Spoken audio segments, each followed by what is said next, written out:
Sejam bem-vindos ao Hora H, o primeiro podcast sobre o humanismo secular do Brasil. Com o avanço do fundamentalismo e obscurantismo, se faz urgente espaços que promovam a empatia e a razão, os dois principais valores do humanismo secular. Foi com essa urgência que nos unimos para trazer para vocês o Hora H. Neste primeiro episódio, iremos abordar um pouco sobre do que se trata o humanismo e a história desse movimento que ganha cada vez mais adeptos no mundo inteiro. Além disso, iremos iniciar uma conversa sobre o nosso documento mais importante, a Declaração de Amsterdã de 2002, revisada constantemente para atender aos avanços e obstáculos dos humanistas ao redor do globo. Para ter acesso à declaração em português, basta visitar a humanists.international ou nosso grupo no Facebook, Humanistas Brasil. Vamos iniciar nos apresentando. Sou Jonas Souza, mineiro, residente de Belo Horizonte, e conto com as participações de Ariel Pontes e Patrícia Pereira. Meu nome é Ariel Pontes, eu sou do Rio, mas agora eu estou morando na Romênia, em Bucareste. Eu trabalho com desenvolvimento de software e faço mestrado em filosofia analítica, e no tempo livre eu tento ativar aqui no movimento humanista, tanto no Brasil quanto na Romênia, e a nível internacional também. Ok. Patrícia? Oi, gente, tudo bom? Meu nome é Patrícia, sou de Brasília, moro em Brasília também, estou no meio aqui da Movoca. Eu trabalho com relações internacionais e também no meu tempo livre estamos aqui, né, tentando reativar o humanismo no Brasil e disseminar ele por aí. Tá certo. Então, gente, vamos começar a falar o que é o humanismo secular. Eu acho que cada um pode falar o que entende do que é o humanismo secular e depois a gente passa um pouquinho para a história, assim. Pode ser? Pode ser. Então, olha só, assim, como humanismo secular eu entendo como mais como uma visão de mundo, né? Não é nem tanto uma corrente filosófica acadêmica, assim. Eu entendo como uma visão de mundo que você vive, você vê as coisas e se posiciona vendo como se não existisse ninguém acima e como pensando que não existe uma vida depois da morte. É uma visão de mundo sem Deus, assim, por assim dizer. E você quer, e a pessoa humanista, ela quer o melhor de todo mundo. Ela quer assim, o melhor para si e para o outro. Enfim, ficou uma bosta, mas vou passar para o outro. Não, essa por favor, o que você entende? É muito difícil mesmo, é inconveniente isso, que é meio difícil de definir o humanismo em uma frase. Eu, na primeira, se eu não me engano, na primeira ou segunda, não lembro mais, na Assembleia Geral que eu fui, da Humanist International, teve um ateliê, né, um workshop que era justamente sobre isso, definindo o humanismo em uma frase. Ninguém conseguiu um acordo, mas a gente, no final das contas, se entende que o que a gente tenta, o que eu tentei formular uma frase naquela época, mas depois eu meio que mudei de ideia. A forma que eu vejo é que o humanismo tenta substituir a religião como um fenômeno cultural. As religiões do mundo são fenômenos culturais muito complexos, mas tem várias coisas em comum. Ela tem essa questão, por exemplo, da ética, é uma questão muito importante. Historicamente, por exemplo, nas escolas, as pessoas aprendem na Europa, as pessoas aprendem muito sobre o que é certo e errado só na aula de religião ou nas igrejas, e conforme foi vindo o secularismo e a religião foi se separando do status quo, se tornando uma coisa íntima, simplesmente na esfera pública não se discute sobre ética, porque é considerado uma coisa muito íntima. O humanismo meio que vem contra isso, pelo menos assim que eu vejo, tenta promover essas coisas mais independente de religião, discutir sobre ética, e promove as coisas boas da religião, caridade, o senso de comunidade, todas essas coisas, congregações, em alguns casos, inclusive, sem ter nenhum comprometimento com questões sobrenaturais, não só isso, mas, inclusive, promovendo uma visão de mundo científica, cética, porque fatos são importantes, decisões são sempre baseadas em pressuposições, e algumas pressuposições são mais justificadas do que outras. Isso chama um linguajar mais técnico a responsabilidade epistêmica. Você tem uma responsabilidade moral no momento que você escolhe acreditar em qualquer coisa. Então, é irresponsável você acreditar em qualquer coisa, e é a sua obrigação com a sociedade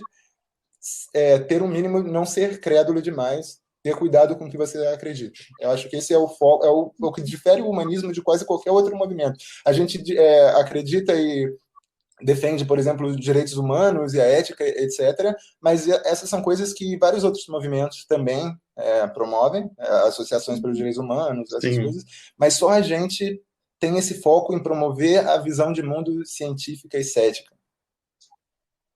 Eu ia falar, o Ariel deu uma resposta bem completa, né? Eu ia falar assim, para mim, eu sempre encarei o humanismo assim como a razão acima de tudo. Então, todas as decisões e tudo que a gente vai pensar é baseado na realidade, no conhecimento que a gente tem.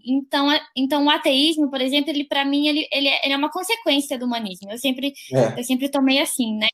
Acaba que, diante do que a gente tem na nossa frente, eu pelo menos acabei virando ateia. Então, assim, o principal sempre foi a razão. Eu sempre coloquei o humanismo, para mim, estava intrinsecamente ligado à razão, mas eu acho que é bem parecido com o que a Ariel falou aí, né? Ele foi um pouco mais filosófico do que eu acho que eu falaria. Mas eu acho que é por aí. Eu acho que é por aí. O Ariel arrasa sempre quando vai falar, né? Mas o humanismo é isso, é ser bom usando da razão e da empatia, né? Resumidamente, eu poderia ter falado isso antes, né? Mas enfim, agora com vocês falando, acho que ficou melhor. E a gente não precisa da religião para tudo isso. Eu acho que também é uma lição, né? Porque eu escuto muito assim, mas as religiões fazem coisas ótimas. Eu concordo com tudo isso, mas eu acho que a gente não precisa dela para igual a Ariel falou, a gente não precisa ser religioso para ser moral, para ser ético. E eu acho que isso é uma mensagem muito importante que o humanismo tem que passar para frente, porque ela não é muito disseminada, não, né? A gente sabe. Exato. Eu me considerei ateu por muito tempo, e só depois que eu tive contato com o humanismo que eu fui entender que eu poderia ter valores, né? Valores nobres, valores bons e tal, mesmo sendo ateu, né? A gente não precisa ter uma... Ainda mais no Brasil, que é muito religioso, né? Ainda é muito difícil, né? Sair do armário do ateísmo. Tanto que tem que eles falam, né? Que na cadeia tá cheio de ateu, né? O que não é verdade, né? Porque eles já fizeram um estudo e, na verdade, a porcentagem de ateus na cadeia é mínima. Não sei se vocês já chegaram a ver. Não, já procurei também. Eu lembro que o Atena rolou uma coisa assim e o pessoal mostrou, falou, não, a verdade é bem o contrário. E eu acho que é importante também...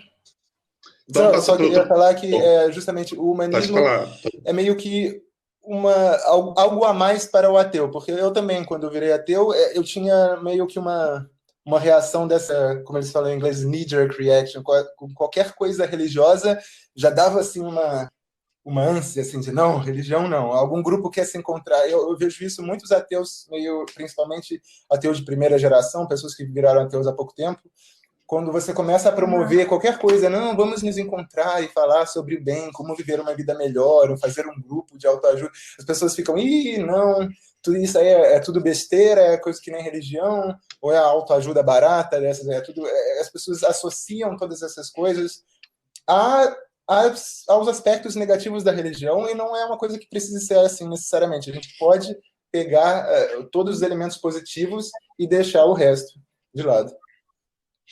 Exatamente.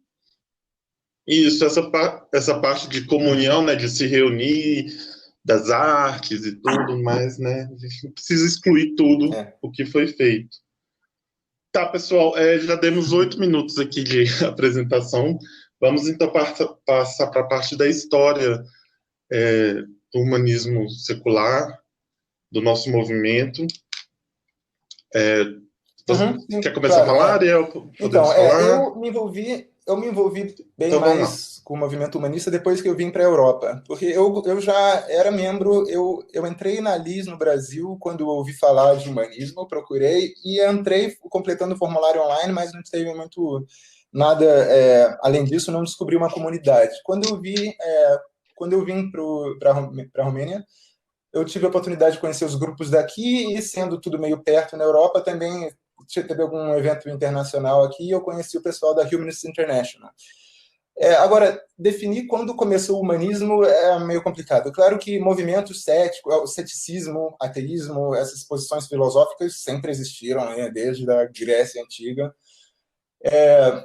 Inclusive, epistemologia é um ramo da filosofia também antigo, pessoas que propõem essa ideia de que você tem que ser responsável na hora de escolher suas crenças, sempre existiram, ou existiram pelo menos há muito tempo. Mas como movimento organizado, acho que essa é a pergunta maior aqui, é uma coisa que é relativamente recente. Sim. A Humanist International começou no início dos anos 50. Em 52 foi quando foi fundada a Humanist International, mas ela foi já como se fosse uma federação internacional, uma união internacional. No começo eles eram chamados International Humanist and Ethical Union, a União Internacional Humanista e Ética, e já tinham várias, foram formadas. Sim, isso é legal. Sim, não, então, perdão, pode continuar. Eles já se formaram por várias organizações membro. Então, várias organizações que já existiam entraram. Então, mas tinham vários nomes diferentes: Associação de Ateu, Associação de Livres Pensadores, Associações de Céticos, etc.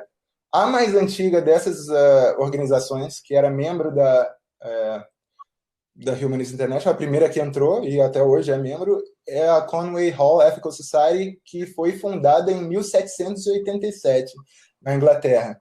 Claro.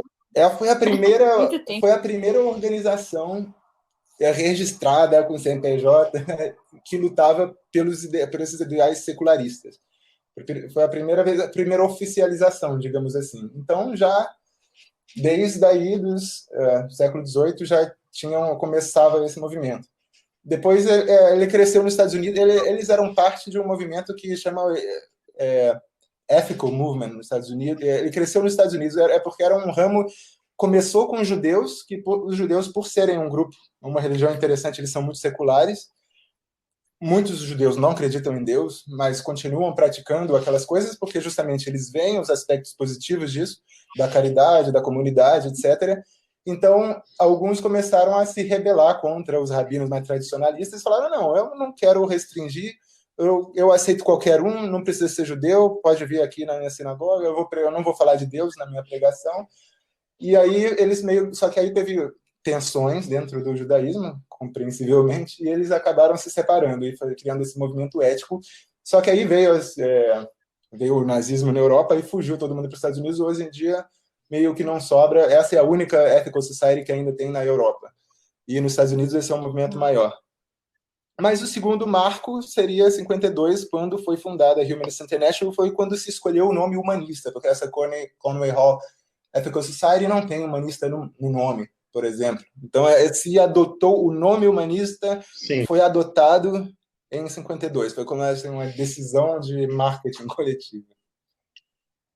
Gente, o que vocês acham? Eu estou aqui pensando como o próprio termo humanista ele não é entendido da forma real, né? Pois é. Assim, eu escuto muito jornal, eu escuto na TV, que fulano tem que ser mais humanista no sentido de humano, eu acho que eles levam, né? No sentido de caridade, de se importar. Eu acho que não é o que realmente a gente entende, né? Não, totalmente diferente. Realmente esse é um problema de marketing, que eu acho que foi uma decisão. É difícil dizer, eu não tenho necessariamente uma ideia, deveria ter escolhido outro nome. Ético também, é difícil falar, é fácil falar ele é humanista, mas ele é ético. É uma coisa muito forte, né? A gente não quer falar que a gente é ético, a gente quer falar uma coisa mais específica. A ideia do nome humanismo vem da ideia que a gente acredita numa ética humanista, ou seja, que a gente considera o ser humano como a fonte de autoridade moral, né? Não é Deus. Deixa de ser Deus, como foi por muito tempo. Uma pergunta. Tem uma diferença intrínseca entre o humanismo secular e o humanismo, digamos, não secular, ou ele é basicamente a mesma coisa? O humanismo secular é o nosso humanismo, é o humanismo da Humanist International. É o nome mais específico. Que é o... Aham. E ele é justamente, se fala do humanismo secular para se diferenciar de outras formas de humanismo, como o humanismo renascentista, que é ou várias outras. Tem o humanismo político também, tem aí o humanismo na psicologia também. Então, por ser uma palavra tão genérica, todo mundo acaba meio que usando para se referir a várias coisas. Tem que colocar o ser humano em primeiro lugar, aí tem que ser mais humanista. Tem aquele pessoal também que critica o feminismo e fala, não sou feminista, sou humanista. Mas não é o que a gente promove. É uma coisa, o que a gente promove é o humanismo secular.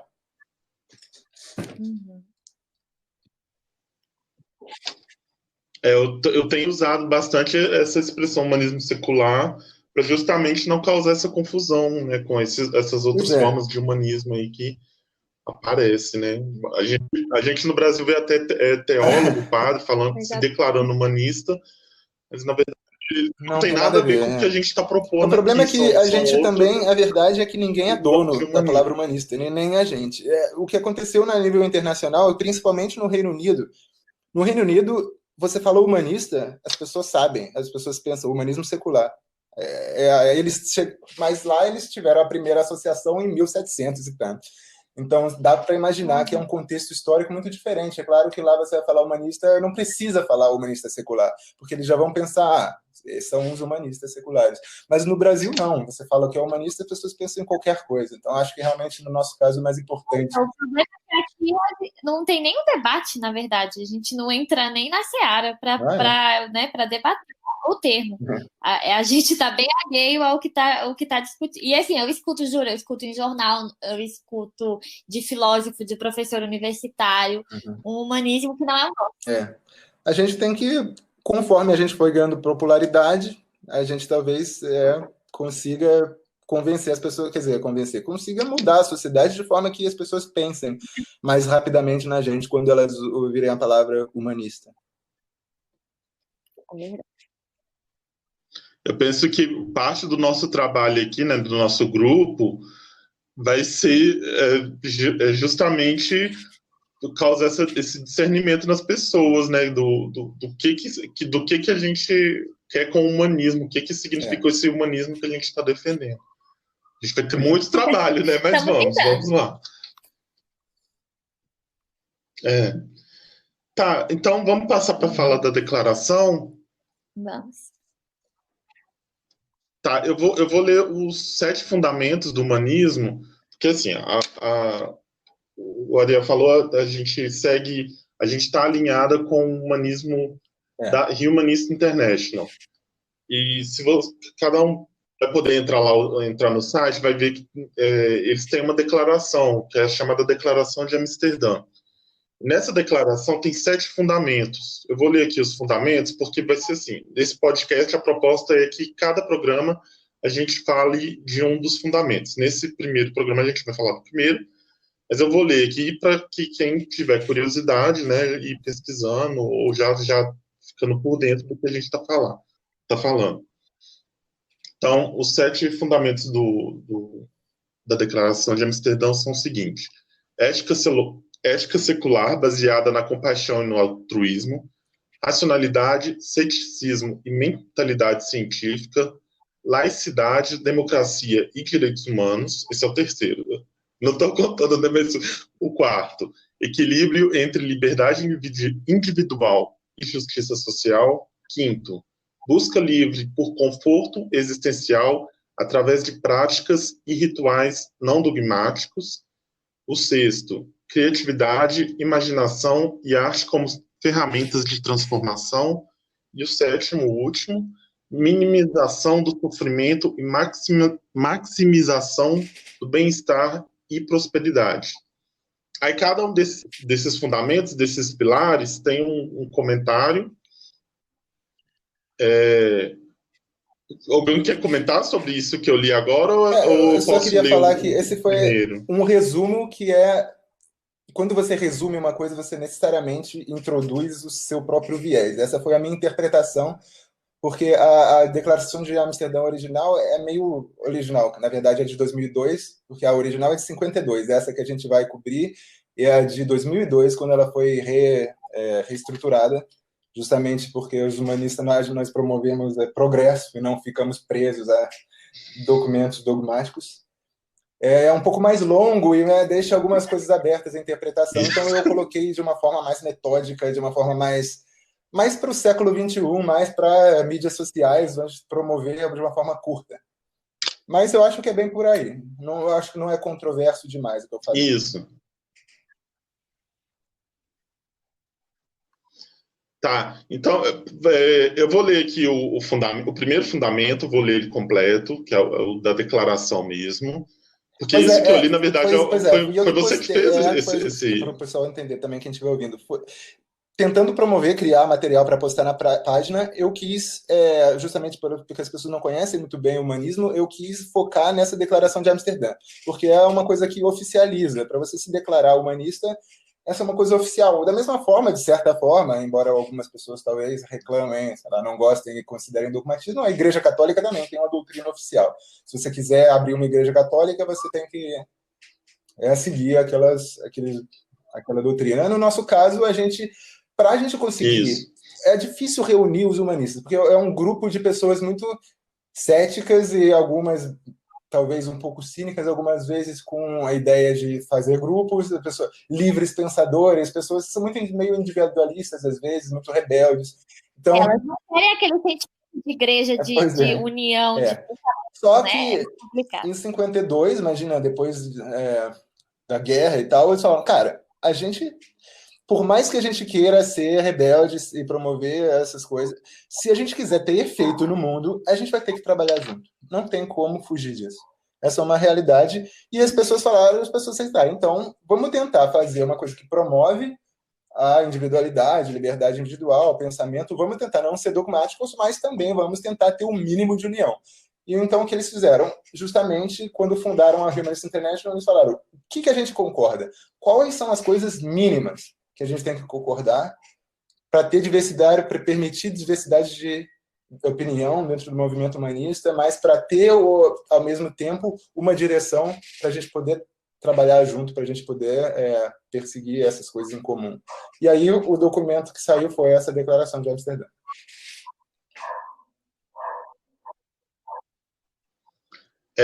Só uma historinha. Assim que eu conheci o humanismo, eu conheci o humanismo num protesto contra o Marco Feliciano. Na época, ele estava assumindo aquela CPI dos direitos humanos, alguma coisa, e uma pessoa do humanista entrou em contato comigo, a gente se conheceu e tal.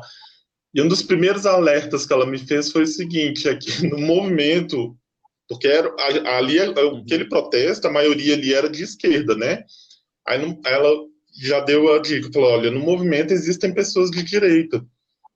Então, desde então, eu tenho revisto vários posicionamentos meus, assim, sobre... para quebrar, né, esse dogmatismo do que é ser de esquerda, para justamente buscar um ponto em comum, né? O que o humanismo quer combater, o que o humanismo quer promover. O humanismo que defina que tem que ser de esquerda, tem que ser de direita, né? Eu acho que a gente tem princípios básicos que, no geral, a gente elimina os extremos, né? Eu entendo isso. Exato, inclusive o ponto... Desculpa. Não, é isso, mas, no geral, assim,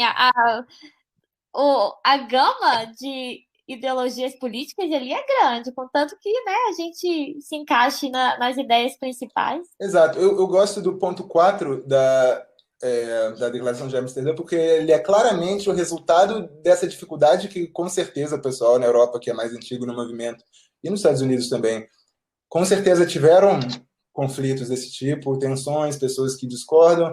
Então, esse ponto 4, que é o humanismo insiste que a liberdade pessoal deve ser combinada à responsabilidade social, que eu formulei um pouco diferente quando eu fiz aquela arte para postar na página, mas mais ou menos a mesma coisa. Ele entra justamente para dizer, a gente não está em nenhum extremo e a gente promove a moderação, basicamente.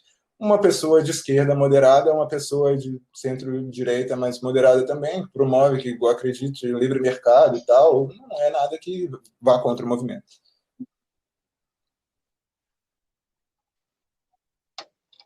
Tudo que a gente pede é moderação, né? Você pode ser tanto de esquerda quanto de direita, mas seja moderado, saiba ouvir, vamos buscar o que é consenso no movimento, né, e focar nisso, porque não é um movimento partidário, não tem um partido, né, você pode ser de qualquer espectro político aí e participar.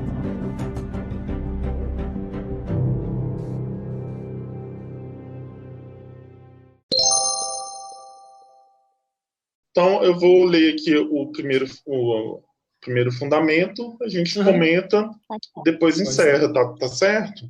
Pode ser? Então, vamos lá. Primeiro fundamento Na verdade, eu vou fazer o seguinte. Eu vou ler o que está antes. Não, acho que vai tomar muito tempo, então eu vou ler só o fundamento. Desculpa aí a confusão. O primeiro fundamento. O humanismo é ético. Ele afirma o valor, a dignidade e a autonomia do indivíduo e o direito de todo ser humano à maior liberdade possível, compatível com o direito dos outros. Humanistas têm o dever de cuidado para com toda a humanidade, incluindo gerações futuras. Humanistas acreditam que a moralidade é a parte intrínseca da natureza humana, baseada no entendimento e na preocupação para com os outros, não necessitando de ser eu acho que esse artigo fala bem o que a gente acabou de falar da moderação, né? Então, é esse equilíbrio entre a liberdade, né? Mas compatível com o direito dos outros. Então, eu acho que tem tudo a ver com o que a gente estava comentando aqui. Isso. Ariel, você pode tem uma definição assim, do que é ética? O que é ser ético? A ética. Você que é da filosofia. É um ramo da filosofia que lida justamente com essa pergunta: o que é certo, o que é errado, o que é aceitável fazer ou não. As religiões, como eu falei já no começo, meio que monopolizaram essa discussão, né? A maioria das pessoas buscam, quando elas têm dilemas morais, será que é certo eu fazer isso? Será que eu deveria ajudar outras pessoas? Elas buscam isso nas religiões. As religiões, muitas vezes, também recomendam, quer dizer, na Bíblia, os 10 mandamentos. É uma coisa central da Bíblia, os 10 mandamentos, o que você pode fazer e o que não pode. A ética é justamente a parte da filosofia que se ocupa com essas perguntas. O que eu devo fazer, o que não é, o que eu não devo fazer, quando eu devo ser punido pelo que eu fiz por ser errado, etc., quando a punição é justificada, qual tipo de punição é aceitável ou não, etc. Eu acho que o legal aí você me corrige se eu estiver errado, se eu estiver errada, viu, Ariel? É que não é muito claro, né? Quando a gente fala de ética, não fica muito claro, não tem regrinhas muito definidas do quando que isso é certo e quando que isso é errado, então a gente tem que ir meio que aprendendo ali. A filosofia moral lida normalmente com princípios, ela não fica lidando caso a caso. É claro que existe a ética aplicada. Na ética aplicada você discute como aplicar os princípios em situações reais. Mas a metaética ou a ética... como é que chama? A ética, no geral, normalmente lida com questões mais de princípios. O que, por exemplo, uma das teorias éticas, digamos assim, que eu gosto mais, que eu prefiro, e que eu vejo no humanismo como sendo bastante, tem muita aderência, a maioria das pessoas, é uma ética consequencialista, ou seja, a gente se importa com os resultados, se as ações de uma pessoa causam sofrimento ou não. A forma mais conhecida de consequencialismo seria o utilitarismo, que diz basicamente o que também transbordou um pouco quando eu fiz aquele resumo da Declaração de Amsterdã, é a questão da minimização do sofrimento e a maximização do bem-estar. Esse é o utilitarismo clássico, básico, do Jeremy Bentham. Você tem basicamente falar isso: minimize o sofrimento e maximize o bem-estar. Mas tem outras, tem a ética kantiana, a ética deontológica, que mais considera regras, que diz que se você tem certas regras que você não pode quebrar, mesmo que isso leve ao sofrimento, é sua responsabilidade moral respeitar aquela regra, porque se todo mundo respeitar, é o que ele chama de imperativo categórico, acho em português, o categorical imperative. Se tem uma regra que você acha que, se todo mundo respeitasse, seria bom, é sua obrigação respeitar. Mesmo que em alguns casos ela seja... por exemplo, Emmanuel Kant falava não mentir. É a sua responsabilidade moral não mentir. Mesmo que venha o nazista procurando o judeu na sua casa e falar, se tem escondendo o judeu na sua casa, você tem que falar sim. Mas é uma coisa extrema e bizarra, e muita gente questiona a ética kantiana justamente por isso, porque como assim? Tem casos que não tem como, você tem que considerar as consequências, você vai causar um sofrimento muito maior, então vale a pena, você tem que estar sempre jogando com aquela coisa, você faz uma coisa que normalmente é errada, mas você faz porque você está querendo chegar a esse princípio mais importante, que é a minimização do sofrimento.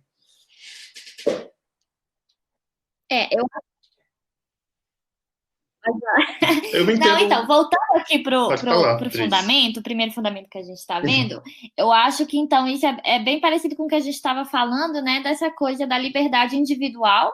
Até onde vai a liberdade individual, né? Esse é um debate que a gente tem em várias gamas, assim, do debate filosófico, digamos, e até onde vai o bem-estar, né?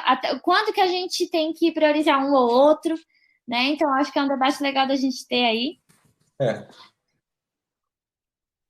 Então, aqui, por exemplo, quando a gente fala a liberdade possível compatível com o direito dos outros. Aí isso está me lembrando agora, né, com toda essa pandemia, o que está acontecendo.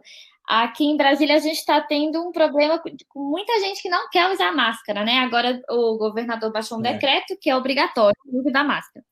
Mas a gente ainda tem muita gente alegando que a Constituição está acima desse decreto e que, então, a liberdade individual está acima e que ninguém tem que usar máscara coisa nenhuma. E aí a gente está tendo um debate, né, interno, assim, muito acirrado em relação a isso. Aí eu queria, o que vocês acham? Como é que vocês veem isso daí? Eu acho Desculpa, quer falar, Jonas?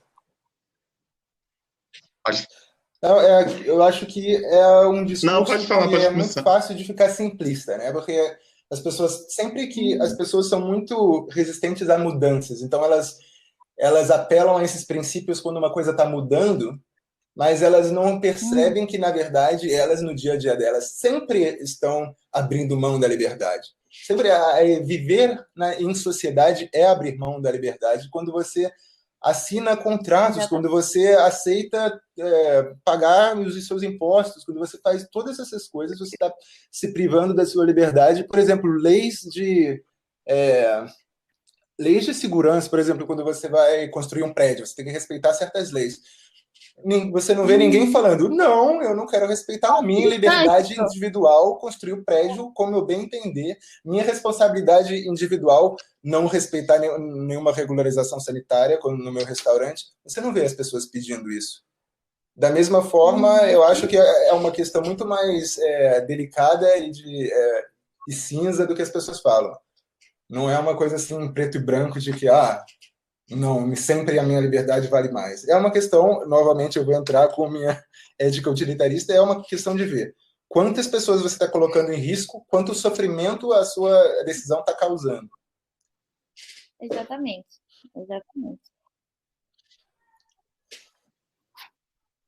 Eu penso que, um pouco o que o Ariel já falou, que o que acontece aí é que as pessoas estão colocando ideias, né, acima da vida dos outros, né? Estão deixando de se preocupar com o outro e colocando o que eles acreditam acima do... Eu acho que o principal aqui é a gente pensar também o que nos afeta negativamente usar uma máscara. Assim, eu penso que não é, entendeu? Não é, meu Deus, não é um dano tão grande quanto o dano do outro lado, né? Se ninguém usar máscara. Então, a minha dificuldade de entender esse argumento é que eu sou super a favor da liberdade individual, mas realmente o dano que a gente está prevenindo ao usar uma máscara não se equipara, né, ao dano pessoal do desconforto. Exato.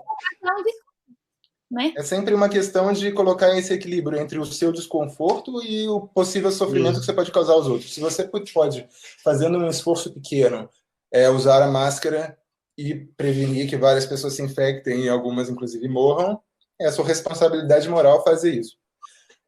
Claro que, bom, sempre vai existir, sempre vai ser uma coisa cinza. É claro que uma pessoa poderia chegar a um excesso moral. Existe essa discussão na ética de quanto é a sua obrigação e quanto é qual o mínimo que você pode fazer, digamos assim.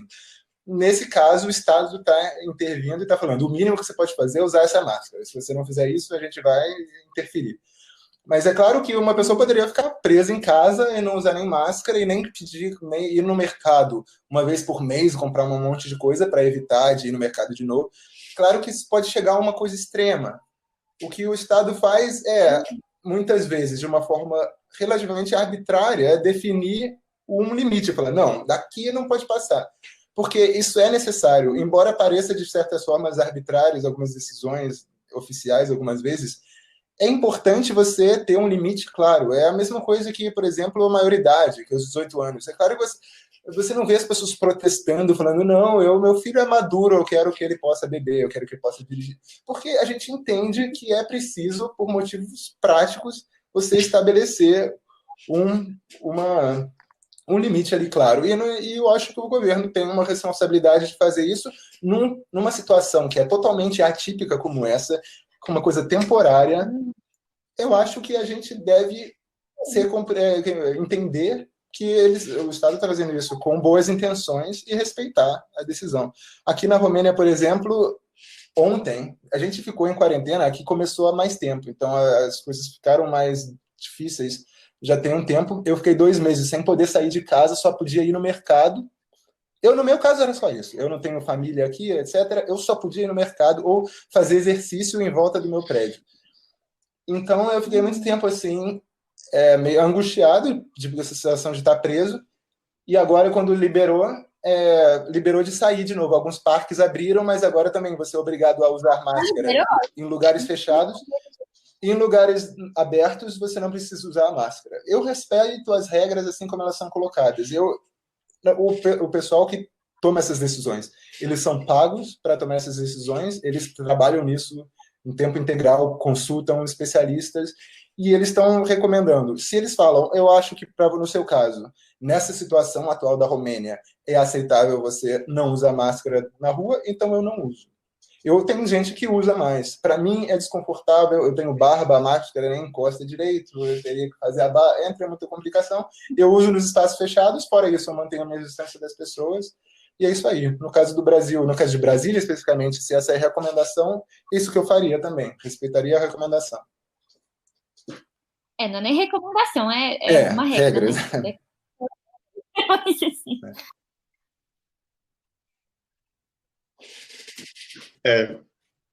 O prefeito aqui de BH está querendo multar, acho que está querendo multar quem não usa máscara. Né?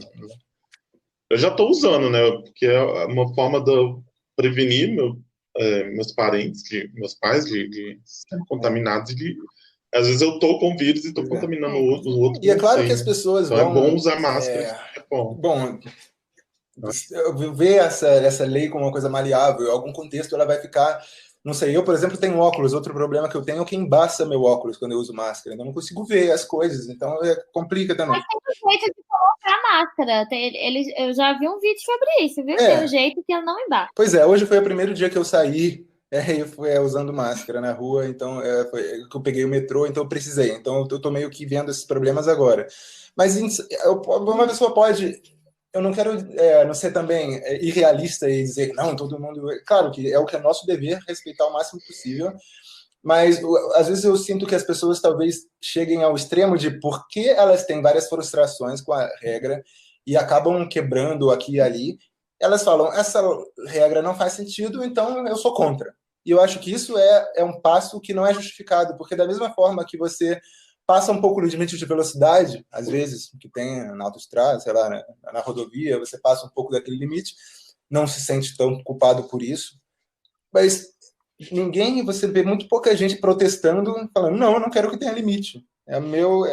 Você entende que você vai passar algumas horas do limite, mas você entende que é importante que exista aquele limite. E eu acho que você também, se você receber a multa, vai ter que pagar a multa e aceitar. Sim. Eu não quero ser hipócrita e dizer que eu, por exemplo, nunca passei do limite de velocidade, ou que eu nunca tirei um pouquinho a máscara, mas a questão, a regra é importante, e é importante a gente aceitar elas e tentar o máximo possível respeitar e em vez de ir contra. Entendendo que elas partem de um princípio que faz sentido, né? Elas não são, assim, Exato. baseadas no... né?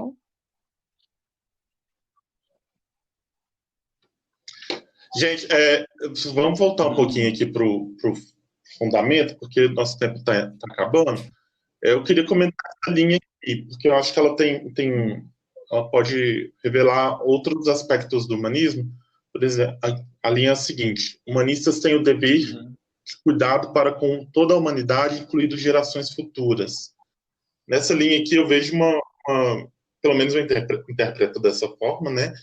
Que aqui fala também um pouco sobre o cuidado com o meio ambiente, né? Com os nossos recursos naturais. Que o humanista tem que ter essa preocupação. Bom, deve dizer que deve ter, justamente deve ter essa uma afirmação moral. Você está se colocando... Eu concordo. Eu acho que a nossa... Quer dizer, você pode formular, em vez de falar tem que, para soar menos dogmático, é a nossa obrigação moral promover o bem-estar das próximas gerações, tanto quanto dessa geração. Não é uma coisa ética sacrificar gerações futuras para aumentar o nosso prazer imediato. Eu acho assim, até quando a gente pensa, por exemplo, nós que não acreditamos numa vida após a morte, né? Pelo menos eu. Então, o que a gente tem é o que a gente tem aqui, né? Então, pensando nisso, a gente é até racional a gente, né? Como eu digo assim, preservar o que a gente tem, né? Que na verdade é só isso aí. Só a gente que vai conseguir fazer isso. Então, não dá pra gente terceirizar para Deus, não dá para jogar a responsabilidade ali. Então, é com a gente. Pois é.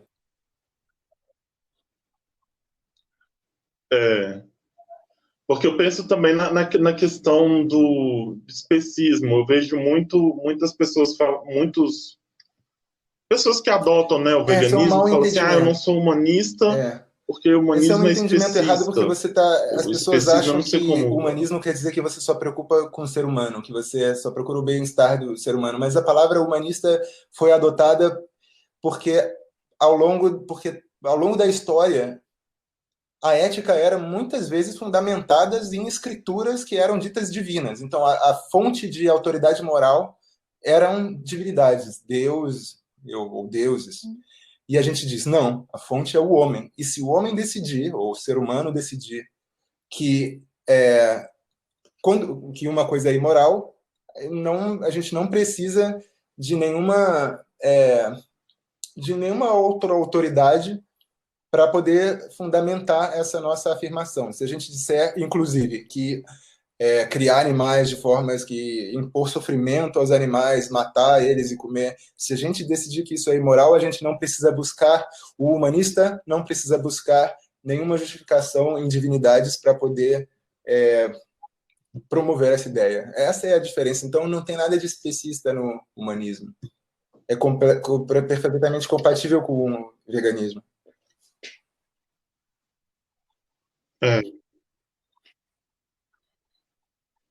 Eu acho que essa frase ela revela bastante um pouco da preocupação e da nossa preocupação com o meio ambiente, com as outras espécies, né? Porque a gente depende disso tudo também, né? Para estar aqui. Acho que a gente... Gente, porque realmente está acabando. Não, pode falar a última frase. Eu só queria também depois falar a última frase aqui, eu acho que mais cedo sobre pode falar. Sátira com religião, etc.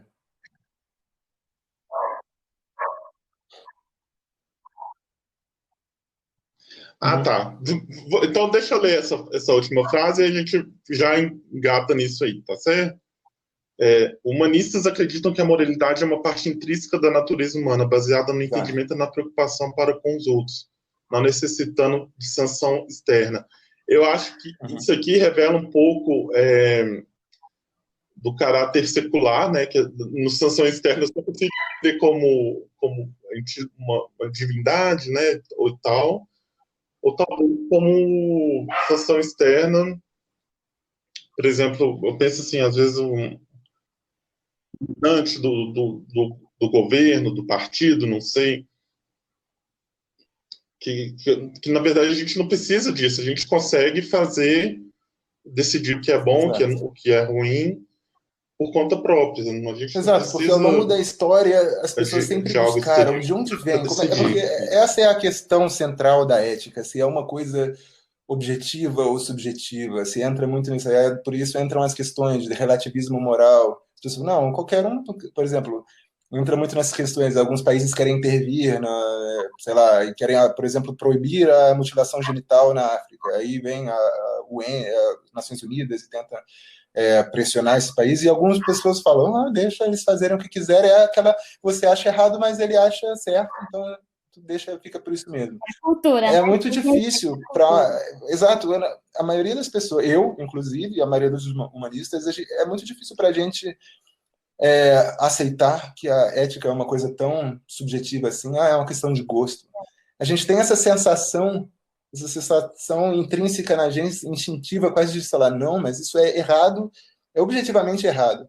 E porque a gente não consegue explicar bem essa sensação, historicamente a gente buscou encontrar uma fonte de verdade moral absoluta, uma fonte absoluta, justamente de verdade moral. Não, Deus falou, então, por isso que para todo mundo é errado, porque Deus falou que é errado, então ninguém pode fazer. Não é questão de gosto. Essa foi mesmo uma forma de responder, mas, claro, uma forma primitiva de milhares de anos atrás. As pessoas, sei lá, na Idade do Bronze, tiveram essas ideias de justificar, assim, esse sentimento. Mas, hoje em dia, a gente não precisa disso. A gente pode dizer, não, nós temos... Como seres humanos, em alguma medida, temos aspectos universais na nossa natureza. Todo mundo consegue falar, a gente tem algumas coisas em comum, e talvez a gente tenha alguns princípios morais que a gente consiga concordar universalmente. E baseado nisso, a gente pode conseguir criar uma sociedade próspera e maximizar o bem-estar.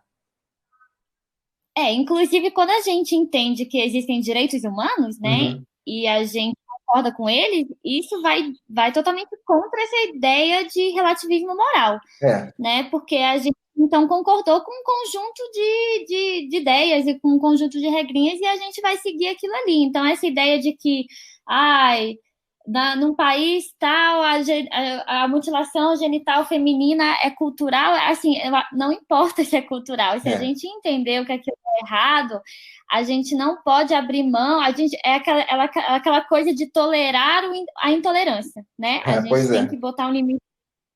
E exato. A gente não pode ser tão intolerante a ponto de tolerar a intolerância, né?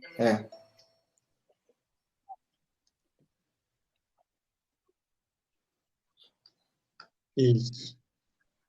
Eu penso assim, se a pessoa declarou, olha, não quero, não concordo, aí não tem que recorrer à pastora, à padre, ao imã, não, gente, a pessoa falou, então respeita. Na verdade, isso é feito normalmente isso é feito com crianças, né, com bebês, então, assim, normalmente é mais complicado do que isso, porque você tem a mãe concordando com aquilo, e aí, em países que estão tentando combater isso, você tem uma briga do Estado que está tentando proibir isso, e você tem a cultura mesmo, né? A própria mãe que é a favor daquilo. Então, aí é um pouco mais complicadinho, né?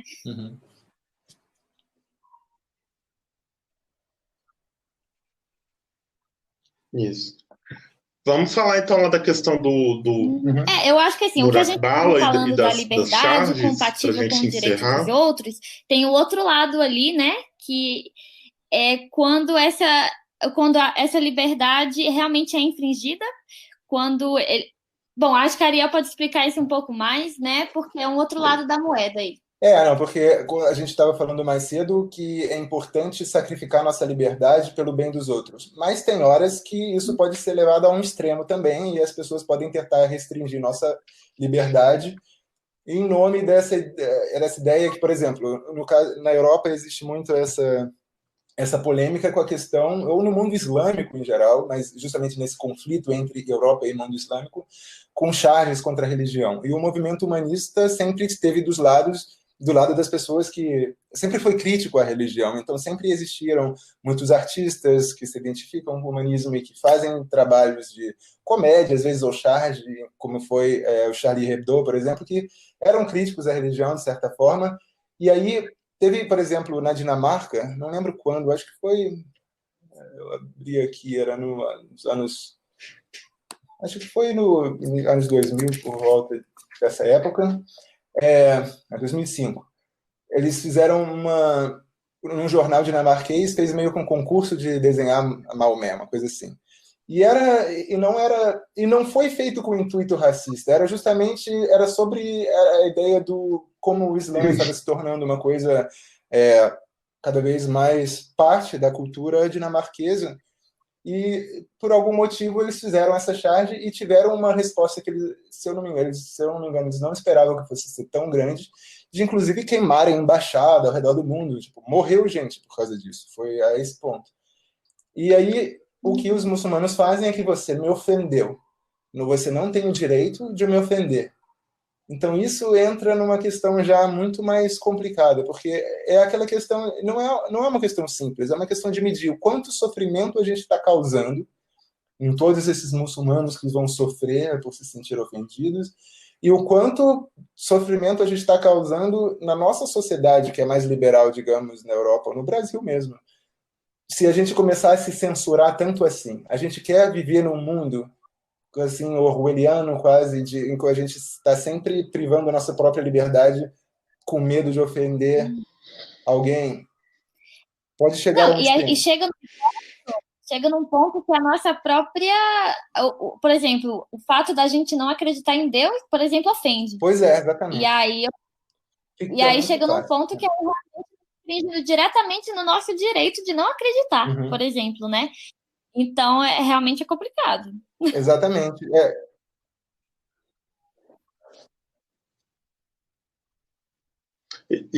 Assim, o que a gente estaria ofendendo a pessoa por criticar no caso de Maomé, não é nem figura crítica, mitológica ou uma porque figura é uma lei histórica islâmica que você não pode representar Maomé, você não pode desenhar Maomé, ponto.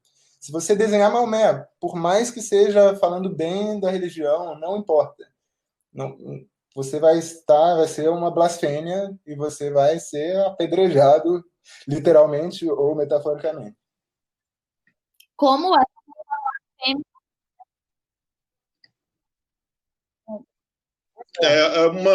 um princípio da religião deles querendo aplicar em pessoas que não seguem a religião. Na verdade, não faz sentido para mim, assim, sabe? A gente tem um problema nesses países que a religião é o Estado, falar, né? Patrícia. Aí é que entra o problema. Então, a regra do Estado é a regra da religião.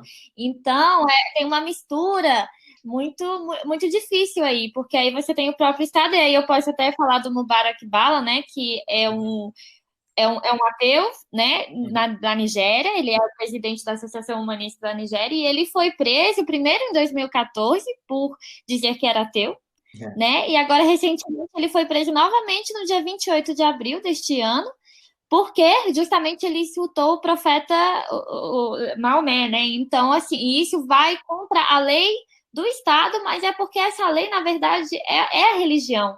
Então, isso é muito complicado quando a religião vira a lei do Estado, né? Por isso a importância da lei do Estado. Mas tem muito estado em que eles, teoricamente, já se secularizaram um pouco, mas na prática as pessoas são presas. Na Índia mesmo, em Bangladesh, tem vários casos nesse caso, na Nigéria, as pessoas são presas, mesmo embora, às vezes, não tem necessariamente uma lei que diga explicitamente, até que as pessoas são presas e não tem nenhuma transparência. Ninguém diz, foi preso por feriu essa lei tal e tal. Não, a pessoa meio que some, ouve-se falar todo tipo de coisa, depois aparece... Então, essa meio que é a situação, pelo que eu entendi, na Nigéria agora. Não lembro se realmente... eu acho que na Nigéria existe uma lei contra a blasfêmia, mas é muito difícil você descrever exatamente o que é blasfêmia, né? Exato. Então é isso. Então, você dizer que não acredita em Deus é blasfêmia. E aí você já é preso.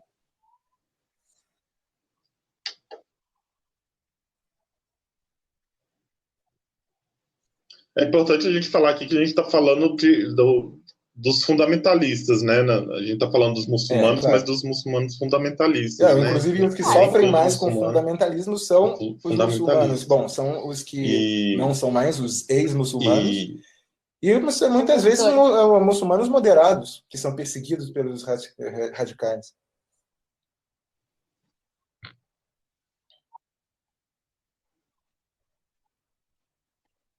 Isso.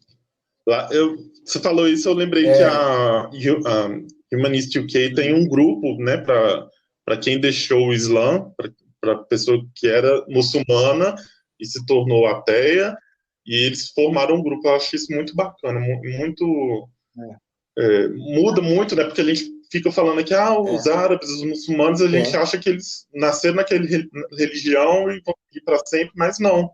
Tem dissidentes, né? Tem árabes, muçulmanos que fazem apostasia, né? Que eles deixam a religião. Isso é muito interessante. Talvez, quem sabe, um dia a gente tenha um grupo assim parecido aqui, né? Também. A gente pode fechar por aqui, por mim, então. Gente, alguém quer falar mais alguma coisa? Porque nosso tempo já está estourando. Não, eu acho que é isso. É isso mesmo. Eu acho que foi muito bom. Sim, pode falar, Patrícia. Então tá certo, gente. Vou falar aqui da página. Quem está ouvindo agora e não conhece a página, pegou esse podcast aí de outro canal, pode seguir a gente lá no facebook.com/humanistasbr.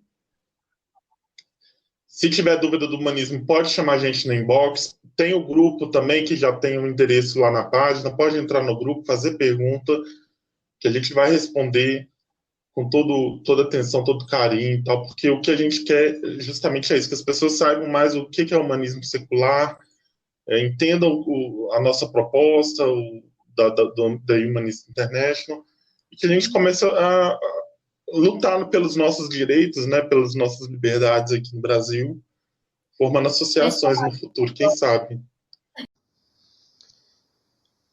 Bom, pessoal, nós tivemos um probleminha aí durante o processamento do áudio, em que algumas falas ficaram sobrepostas a outras, mas eu acho que deu para entender bem do que a gente estava falando. Esse foi o nosso primeiro programa, então antes disso acontecer. Espero que isso se corrija no nosso próximo programa. Meu nome é Jonas Souza, eu estive com a Patrícia Pereira, de Brasília, e o Ariel Ponte, diretamente da Romênia. Foi um prazer falar aqui com vocês. Espero vocês no próximo e até mais.